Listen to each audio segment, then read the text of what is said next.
Welcome back. You're still tuned in to Salam Media with myself, Salailo Makudir. The time is 20 minutes past 8, and you're still tuned into your home of humanitarian journalism.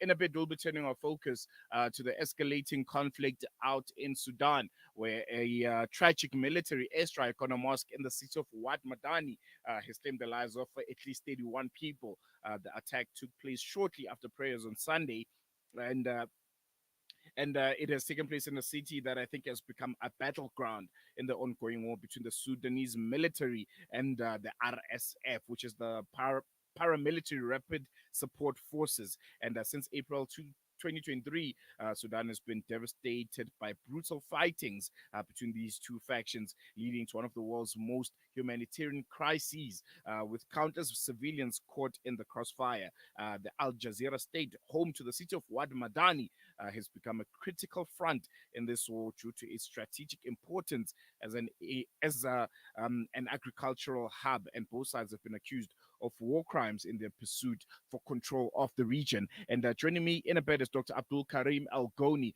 He's a Sudanese political commentator who will be helping us understand, the deeper roots of this conflict and how it has evolved over the years. And most importantly, giving us a brief profile on the key players in this ongoing crisis. Dr. Elgoni, thank you so much for joining us. Welcome to Salam Media. Always a pleasure having you join us on air. Thank you very much. I'm sorry I am outside here in Pretoria at Dirko. No worries. But I hope the noise is not too much. No, you are loud and clear. And I think I can see you visually. All seem to be in order. Dr. Elgoni, I think maybe if you could start by giving us, as brief as you can, an overview of the I don't know, origins of the current conflict between the Sudanese military and the RSF, and how did tensions escalate to a point where we are literally seeing a full-scale war unfolding before us. And I'm asking you this because it's for a broader understanding. I think the world kind of knows and understands that there's a civil war going on in Sudan, but when it comes to the intricate parts and some of the role players in this war, a lot of people still don't have an idea. Thank you very much for handling Sudan issues. We really need more awareness about what is happening in Sudan. You see, in 2018, the Sudanese had a revolution that has deposed President Omar al-Bashir. And it was a revolution where every Sudanese almost participated in, and they were very happy that al-Bashir was deposed. But unfortunately, and then a civilian government has been enacted, and Dr. Hamdok was the prime minister, and people were very happy that now we have civilian rule and we are moving very swiftly to more democracy and polls and things like this. But unfortunately, Omar al-Bashir's people, the system people, were unhappy about the revolution winning them from power. So they decided to come back. And their comeback was a very bad one. They initiated this war. And we are suffering out of this war. It is now more than 18 months. And more than 8 million people are displaced. 4 million are refugees outside. And those who are dead, no one knows the exact number, but people are saying at least there is 15,000 who have passed away because of this. The suffering is unspeakable. And yes, they are pushing Sudan to the brink of civil war. We are trying our best to create an environment for all those atrocities to stop. I think one thing that really stood out for me is just how much when you read about the Sudanese war, you always come across Wad Madani, and this is out in Al Jazeera state in Sudan. It has become somewhat a critical battleground. Why is this region so significant to both the military and also the RSF?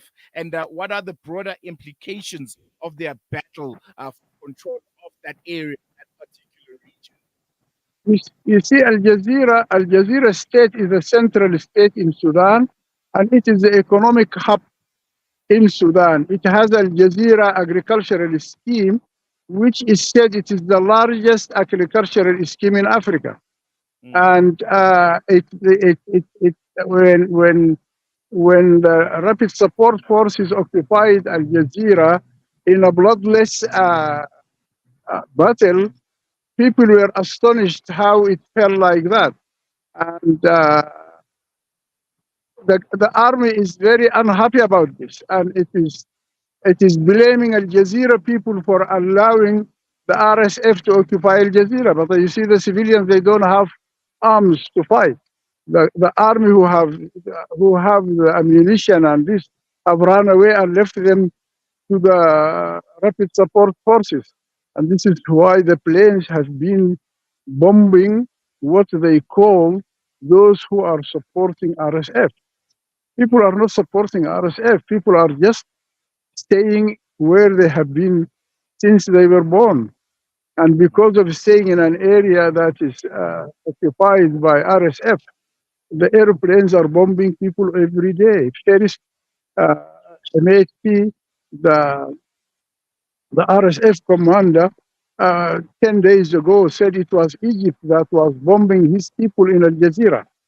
But mm, as you have seen last week, there was a plane that was downed in Darfur, and there were Russian pilots in it. So it is not only Egyptians; it is now Russian pilots, and we don't know who else is involved in this fight in Sudan. It is not only the people who were praying in the masjid in Medina that were killed.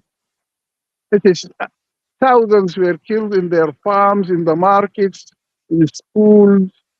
The planes have blind bombs.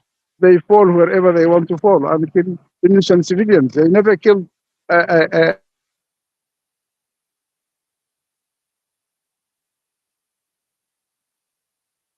All right, we seem to have lost Dr. Abdul-Karim Elgoni. We're going to take a quick break and then hopefully we'll try and have him back on air because there's so much more that I would like to unpack with him. I think first and foremost is in every kind of battle, in every kind of war, no matter where in the world it takes place, people always look for an antagonist and a protagonist. But it seems like with this war, the lines have almost been blurred a bit. And I'm saying this because reports indicate that both sides have been accused of war crimes. Both sides have been accused of airstrikes on civilians and are also accused of widespread looting and also, instances of sexual violence and rape. So, with the lines so blurred, how can us, the international community, kind of perceive and understand this war? But it seems like we have Dr. Abdul-Karim back on before we go on the break. I think, yeah, we'll just continue with them. Dr. Abdul, I think before I lost you there and we're quickly running out of time, I just wanted to ask you this question. In every war, I think since the beginning of time in history, everyone always looks when studying the war and trying to understand and analyze it. Everyone is always looking for who's the protagonist and who's the antagonist. And in this civil war in Sudan, it almost feels like the lines have been blurred. You can't tell who's who. And I'm saying this because reports have indicated that both sides, the RSF and also the Sudanese military, have been accused of, widespread war crimes, ranging from airstrikes on civilians to, looting and also instances of sexual violence, both sides. So, as the international community, as we try and, not necessarily look for who's wrong and who's right, but to try and understand what the people of Sudan themselves want, and how we can narrate and make everyone else understand what's happening in that part of the world.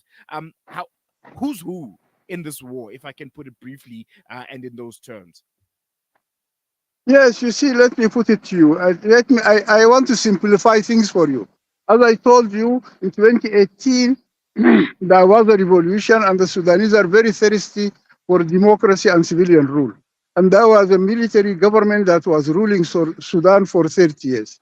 And it doesn't want to continue. So what is happening now is that the RSF that was created by the same government to protect it from its people have found that they were wrong in killing the Sudanese people. And Hemeti openly apologized for the Sudanese people, and he said, we were wrong, and we wanted to correct at least some of our wrongs.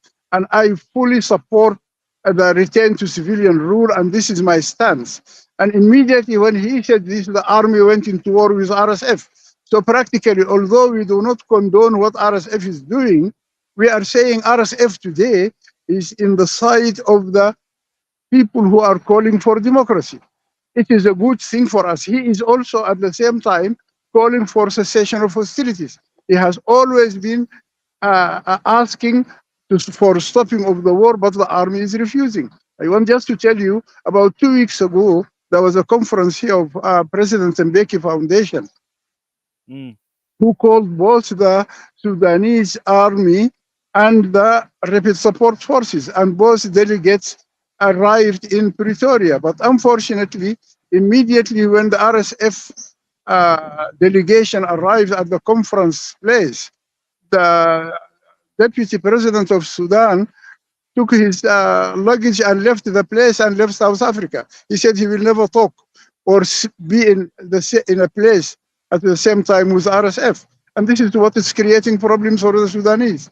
All the Sudanese wanted this war to stop, but the army is adamant that he will never stop this war until he kills the last RSF officer. And this is a problem because the army is unable to win against the RSF, which is have well-trained people, and it is very well ammunition and things. And we are the grass that is suffering because the two big elephants are fighting over us. We don't know what to do. Doc, I want us to take a quick break, but then when we come back, I want us to focus on, how the rest of the world has more or less being part of the civil war. I think you mentioned that, you have the Russians that are now being involved. You have the Egyptians that are now being involved. So, some of those countries that are involved and what role are they playing, I think will be our next key area of focus after this short break.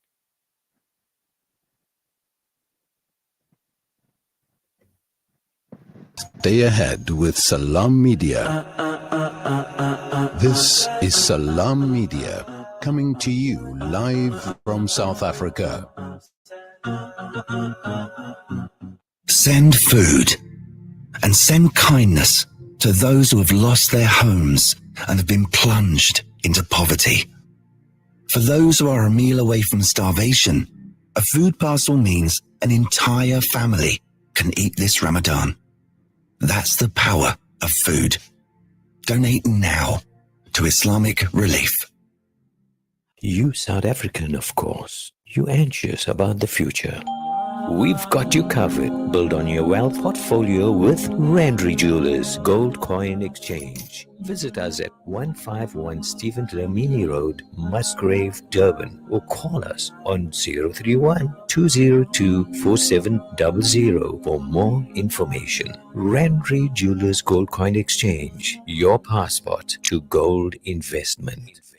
Yasin Badat Financial Advisory. Are your financial goals feeling out of reach? Yasin Badat Financial Advisory is here to turn your aspirations into achievements. Our dedicated team, armed with a history of success, is ready to guide you through the complex nature of financial and investment planning. Whether you're a seasoned investor or new to the game, our personalized solutions cater to your unique goals and risk appetite. Trust in our commitment to transparency, integrity, and excellence.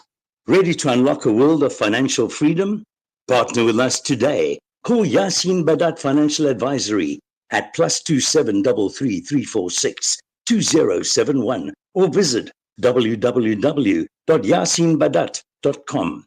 Yasin Badat Financial Advisory, guiding you to financial success. When the perfect blend of stylish decor, exquisite halal cuisine, and warm hospitality come together, it could only mean Al-Bayt Lodge, your true home away from home. Al-Bayt is the ideal heaven for families, business people, and tourists with its 4-star family rooms and other luxurious facilities. Conveniently situated close to Port Elizabeth Airport, the beach, and other amenities, your stay will be truly unforgettable, as you'll be taking home lasting memories of the warm hospitality, the serenity and tranquility that Al-Bayt has to offer. For reservations, call 041 583 6415 or visit www.albaytlodge.co.za. Our brothers and sisters in Palestine are enduring unimaginable hardships. Ashraful Aid teams are on the ground, delivering crucial aid to those in need. But we can't do it alone. Palestine is suffering and they need your help. Your support can make a world of difference. Visit www.ashrafulaid.org today and donate to bring hope, relief, and healing to those who are in need. Connect and stay ahead with Salam Media. This is Salam Media, coming to you live from South Africa. Welcome back. You're still tuned in to News and Views with myself, Salailo Makwidiri, and the time is 8:37, quickly approaching the second hour of the show, and we're still in conversation with Dr. Abdul-Karim Elgoni, the Sudanese political commentator. Dr. Elgoni, thank you so much for staying with us on Salam Media. Before we went on that short break, I want to chat about some of the other countries that are seemingly involved in more ways than not in this battle. I think there's likes of Egypt, which is quite involved. You have Russia, which is quite involved. You have the likes of the UAE that are involved in their ways, and also Saudi Arabia. Why so much interest in this war, and what are some of the key interests for some of these countries and wanting to be so involved in what's happening in Sudan? You see, Sudan is a very rich country, and it has the two Niles, the Blue Nile and the White Nile, and the River Nile itself, and it has millions of hectares of arable land, and everyone is interested in the arable land that is in Sudan. At the same time, Sudan is also very full with minerals and other substances that are needed in the market. So there is a big interest in it from different directions. The Egyptians have been in Sudan. As you know, Egypt was part of with the British when the British occupied Sudan, and the king of Egypt was called the king of Egypt and Sudan when he was deposed in 1952. So Egypt has a lot of interest in Sudan. At the same time, the neighboring countries like Ethiopia, there is a big land in East Sudan that Ethiopia has occupied for about 17 years during al-Bashir time. And it is involved. But the problem that is happening now is when the army decided to go to war with rapid support forces that it created, it was unable to win any battle against the RSF. So it decided to call in supporting countries. And first it called on Iran, which came in and supplied a lot of missiles and ammunition. And then we have seen Russia also supplying a lot of resources to the army. And Egypt, which was accused by Hemeti himself that the Egyptian planes were the one who made the army win a battle in central Sudan. And then last week we have seen this downing of this plane in Darfur, where 2 Russian pilots were killed, and it was registered in Kyrgyzstan, which is south of Russia. So there is a lot of interest, but there is also a lot of writings in many newspapers that UAE is supporting the rapid support forces. But no one have brought any proof that the UAE is given. But although we have some proof of those international involvement, people have seen the planes landing and leaving Sudan. So what we are hoping for is that the African Union is supporting the cessation of hostilities. The European Union, the American, the Saudis. The Saudis have done a huge effort in stopping this war, bringing the two fighting parties together. But they failed to create a tangible impact of that agreement that they have made in Jeddah. We hope that this can be a starting point for stopping hostilities and moving towards humanitarian support for those refugees and displaced people. And then we can move into a full cessation of hostilities and stopping the war. It's been more than a year since this crisis has began, and I think what's really standing out for me is just the sheer scale of the devastation when it comes to how civilians have been affected. I mean, there's around 10.2 million people that have been displaced from Sudan. There's 7.9 people which are displaced within Sudan, and 2.1 million people who fled to neighboring countries. The response of first the African Union, what do you make of it? Their efforts when it comes to making sure that there's some kind of reprieve from this war, a ceasefire is met, and the two warring sides ultimately meet around a round table for diplomatic kind of discussions, and also the United Nations. So these two bodies and how they've reacted to this war, what do you make of it thus far? You see, the African Union have taken a very good stance, because immediately when the army had a coup and deposed the civilian government, Dr. Hamdok, and took him to jail, the African Union immediately stopped the membership of Sudan in the African Union, which was a very good starting point, while the Sudanese were rioting in the streets against the coup. And that was the stance of the AU since that time. IGAD also had the same position, and the European Union and the United States and other countries had the same stance, not accepting the army coup. And this is why, till now, the government of Sudan, there is no government of Sudan. The government of Sudan is just a status quo government, not approved or accepted by anyone in our neighbors, or except for Egypt and Eritrea. So the stance was good, but you see, the AU doesn't have teeth to bite. It doesn't have a muscle that can push the Sudanese army to agree to international accords.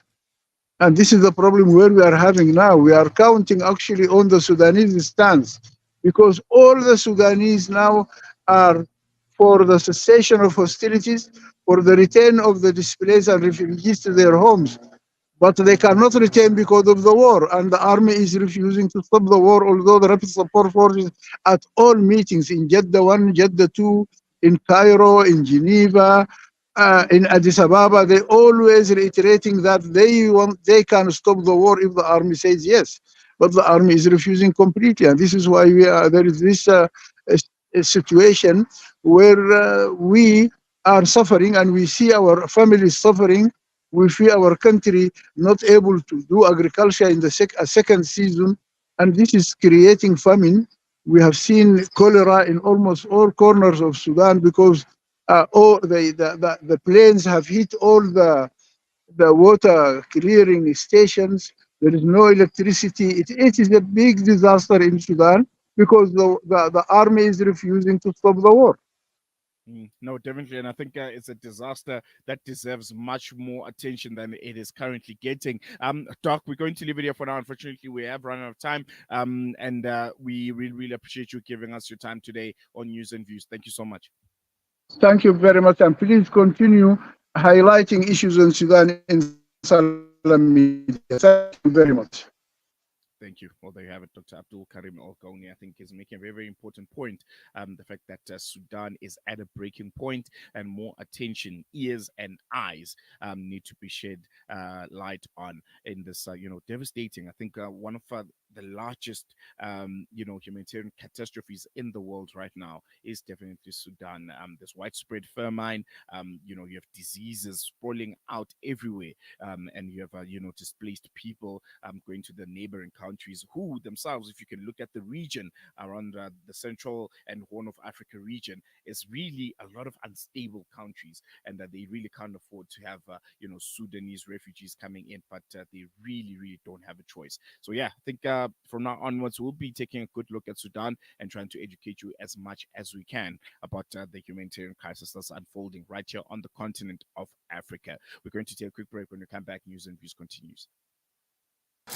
We are here in the middle of a Zahra neighborhood. The whole neighborhood is already destroyed. More than 17 towers are down.